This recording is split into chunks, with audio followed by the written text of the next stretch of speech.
నమస్తే. కథాసుధ కార్యక్రమానికి అందరికీ స్వాగతం పలుకుతున్నది ప్రొఫెసర్ దుగ్గిరాల రాజకిషోర్, విశాఖపట్నం.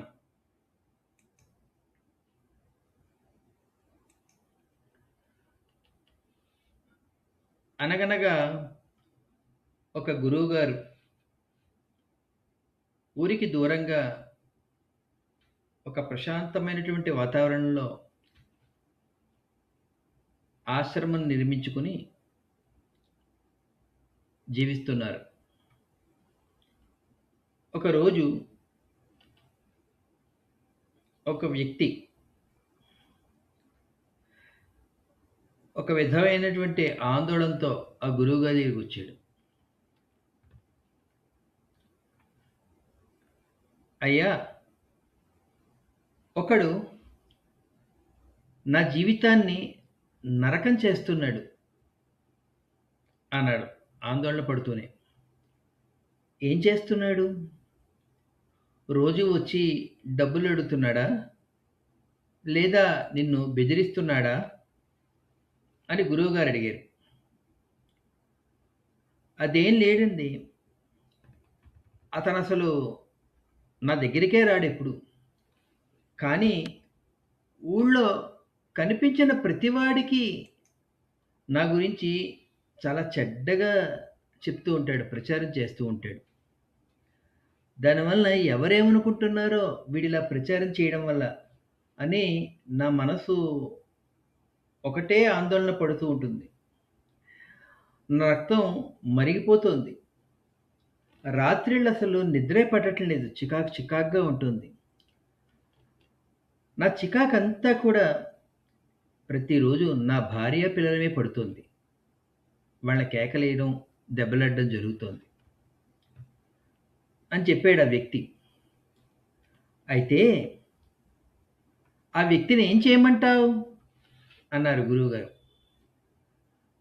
వాణ్ణి చంపేయాలనుకుంటున్నానండి అన్నాడు ఆ వ్యక్తి. అతన్ని చంపితే నువ్వు జైలుకి వెళ్తావు. అందరూ నిన్ను హంతకుడిగా, నీ గురించి చెడుగా అనుకుంటారు. ఆ మనిషికి కావాల్సింది కూడా నీ విషయంలో అదే కదా అన్నారు గురువుగారు. ఎక్కడో ఒక దెబ్బ పడినట్టు చూసాడు ఇలా గురువుగారి కేసి కంగు తిన్న ఆ వ్యక్తి. మరి నా సమస్యకి పరిష్కారం ఏమిటండి ప్రాధేయపూర్వకంగా అడిగాడు ఆ వ్యక్తి. గురువుగారు అతన్ని ఒక గదిలో తీసుకువెళ్ళి చటుక్కున బయటకు వచ్చేసి గది బయట తాళం పెట్టి, ఆ తాళం మళ్ళీ కిటికీలోంచి ఆ వ్యక్తి మొహం మీదకి విసిరేసి, నీకు నిజంగా సమాధానం కావాలి అనుకుంటున్నప్పుడు బయటికి రా అన్నారు. అది ఆ వ్యక్తికి అర్థం కాలేదు. నేనేంటి పరిష్కారం కోసం వస్తే గదిలో పెట్టి తాళం వేసి ఆ తాళం చెవి మళ్ళీ నాకిచ్చారేంటి? అసలు ఈ గురువుగారికి ఏం పిచ్చి పట్టిందా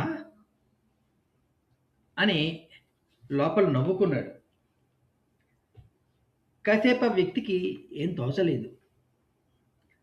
నేల మీద చిన్న సుద్దముక్క కనపడింది.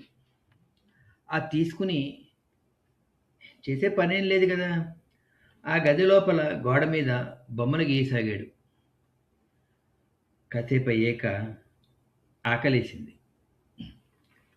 ఆ కిటికీలోంచి బయట అరటిగెలలు కనిపిస్తున్నాయి. వాటిని చూడటంతోనే ఆ వ్యక్తికి ఆకలి మరింత ఎక్కువైంది. ఇంకో 2 గంటలు గడిచేసరికి ఈ ఆకలి బాధ, లోపలే 2 గంటలు అక్కడే ఉండడం, గురువుగారు అసలు తనని ఎందుకు బంధించారో తెలియక విసుగు మొదలై ఉండలేకపోతున్నాడు ఆ వ్యక్తి అక్కడ. అతడి మొహం మీద నవ్వు మాయమైపోయింది. కడుపులో పేగులు ఇలా గొరగొరమని పీకేసుకుంటున్నాయి. భరించలేకపోతున్నాడు. అతని అసహనము, కోపంగా మారింది. తలుపులు ఎలాగైనా బద్దలుకొట్టి బయటికి వెళ్ళి స్వామిగారిని నిలదీద్దాం అని తలుపులు బద్దలు కొడదామని లాగి చూస్తే ఆశ్చర్యం! అసలు ఆ తలుపులు బయట గొళ్ళెం పెట్టి లేదు, తాళం వేసి లేదు. దగ్గరికి వేసున్నాయంతే. కొంచెం అసహనంగానే ఉన్నా తలదించుకుని గురువుగారి దగ్గరికెళ్ళాడు ఆ వ్యక్తి. గురువుగారు చిరునవ్వుతో సూటిగా ఆ వ్యక్తి కళ్ళలోకి చూస్తూ, "బాగా నా మీద కోపంతో రగిలిపోతున్నావు కదూ! నన్ను తిట్టాలని, వీలైతే కొట్టాలని అనుకుంటున్నావు కదూ" అన్నారు. యువకుడు అపరాధ భావంతో తలదించుకుని, "క్షమించండి, తప్పే. కానీ మీరు ఇదంతా ఎందుకు చేశారో, గదిలో పెట్టి ఎందుకు తాళం వేశారో అర్థం కావట్లేదు" అన్నాడా వ్యక్తి. గురువుగారు ఆ వ్యక్తిని ఆశ్రమం పక్కనే ఉన్న తోటలోకి తీసుకువెళ్ళారు. అక్కడ చెట్టు కింద ఎండిన ఆకులు గుట్టలు గుట్టలుగా పడి ఉన్నాయి. "ఇదిగో చూడు, ఈ ఆకుల్ని ఈ చెట్టు ఎలా వదిలేసిందో" అన్నారు. దానికి ఆ వ్యక్తి, "ఇందులో విశేషం ఏముంది స్వామి? రాత్రి వీచిన గాలికి అవన్నీ రాలి పడిపోయాయి" అన్నాడు చాలా తేలిగ్గా. "కాదు, చెట్టే ఆ ఆకులు తమ పచ్చదనాన్ని కోల్పోయి ఎండిపోయాయి అనుకున్నప్పుడు నిర్దాక్షిణ్యంగా వదిలేసింది. కాబట్టే అవన్నీ నేల రాలిపోయాయి" అన్నాడు. గురువుగారి మాటల్లో ఆంతర్యం ఏమిటో అర్థం కాక ఆ యువకుడు కొంచెం అయోమయంగా చూశాడు గురువుగారి వైపు. "చెట్టు ఆకుల్ని ఎందుకు వదిలేసిందండి" అని అడిగితే, "ఆలోచించు నాయనా. ఒకవేళ చెట్టు గనక ఆ ఆకుల్ని నిర్దాక్షిణ్యంగా వదిలేయకపోతే, ఆ ఆకులు చెట్టు కొమ్మలకి అలా ఎండిపోతాయి. ఆ ఎండిపోయిన ఆకులతో చెట్టు కూడా జీవాన్ని కోల్పోతుంది. కొద్ది కాలంలోనే చచ్చిపోతుంది. అవునా కాదా" అన్నారు. ఈ కొత్త ఆలోచనకి యువకుడు ఒక్కసారి అవాక్కైపోయాడు. వసంతకాలంలో చిగుళ్ళు వేయడం కోసం శిశిరంలో ఎండిపోయిన ఆకుల్ని వదిలేయడమే చెట్టు చేసే పని. చెట్టు మనకి చెప్పే పాఠం కూడా అదే. అదే జీవిత సత్యం. నీ శత్రువు నిన్ను నీ నిద్రకు, భార్యాపిల్లలకు దూరం చేస్తున్నాడు. చెట్టు ఎండుటాకుని వదిలేసినట్లు వదిలేయకుండా ఆ ఆలోచనలన్నీ ఎందుకు గుండెల్లో పెట్టుకుని చాలా భారంగా భావిస్తూ ఉంటావు? నీలోనే ఉన్న సంతోషాన్ని నువ్వెందుకు దూరం చేసుకుంటావు? ఆ ఎండిపోయిన ఆకుల్లాగే ఎటువంటి ప్రయోజనం లేనటువంటి నీ శత్రువు గురించిన ఆలోచనల్ని గుండెల్లో పెట్టుకుని క్షణక్షణం చచ్చిపోతున్నావేంటి నువ్వు అని ఆశ్రమం వైపు ఆ వ్యక్తితో నడుస్తూ గురువుగారు అన్నారు. "చూడు నాయనా, భయము, కోపము, దుఃఖము ఎండిపోయిన ఆకుల్లాంటివి. అవి సమస్యలు కావు. వాటిని వదల్లేకపోయేటటువంటి మన మనసే మనకి పెద్ద సమస్య. అనుమానం ఇంకా పెద్ద సమస్య. నేను నీ గదికి బయట గొళ్ళెమూ పెట్టలేదు, తాళం వేయలేదు. కానీ నేను నిన్ను లోపల బంధించేసి, బయట తలుపేసి, గొళ్ళెం పెట్టి, తాళం వేశానని నువ్వు అనుమానించావు. ఒకవేళ నేను నిజంగా తాళం వేసినా, తాళం చెవి నీకే ఇచ్చాను కదా! తెరవడానికి ప్రయత్నించొచ్చు కదా!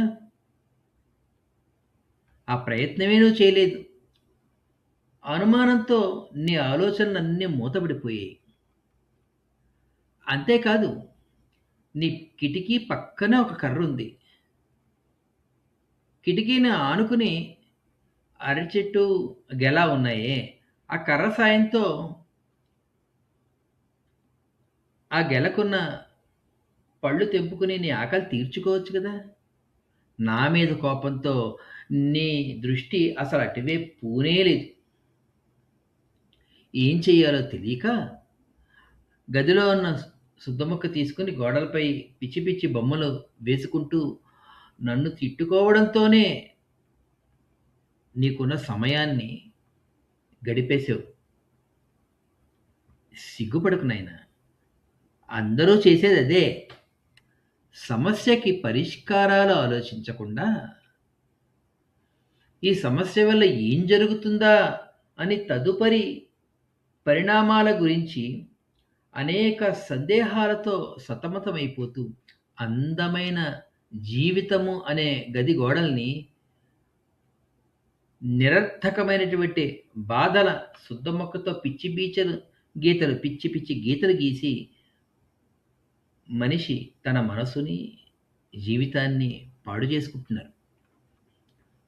ప్రస్తుతం నీ శత్రువు పట్ల నువ్వు చేస్తున్నది కూడా అదే. అతని గురించినటువంటి అనేక ఆలోచనలతో నీ మనస్సు పాడు చేసేసుకుంటున్నావు. చికాకు పడిపోతున్నావు. నీ ఇంటి వాతావరణంలోని ప్రశాంతతని నీ అంతట నువ్వే దూరం చేస్తున్నావు అని మౌనం వహించారు గురువుగారు. తన అంతరంగంలో ఆవహించిన చీకటిని ఎక్కడో ఒక మేఘం చొచ్చుకు వచ్చి బద్దలు కొట్టినట్లు అనిపించింది ఆ వ్యక్తికి. జీవితానికి సంబంధించినటువంటి ఒక సత్యము అర్థమైనట్లు అనిపించింది ఆ యువకుడు ఆ వ్యక్తికి. ఎంతో వినయంగా, భక్తిపూర్వకంగా గురువుగారి పాదాలకి నమస్కరించాడు. వెళ్ళిరా నాయనా, ఒక విషయం గుర్తుపెట్టుకో. మనల్ని బంధించి ఉంచేవి తాళాలు కావు. మనల్ని బంధించి ఉంచేవి మూసి ఉన్న తలుపుల్ని తెరవడానికి ప్రయత్నించకపోవడమే. ఆ ప్రయత్నించే దిశలో మనం ఏ ఆలోచన చెయ్యకపోవడమే మనల్ని ఉన్న చోటనే ఎటువంటి తలుపులు లేకపోయినా కూడా బంధించి ఉంచుతున్నాయి అని గురువుగారు ఆ వ్యక్తిని ఆశీర్వదించి పంపించారు అక్కడి నుంచి.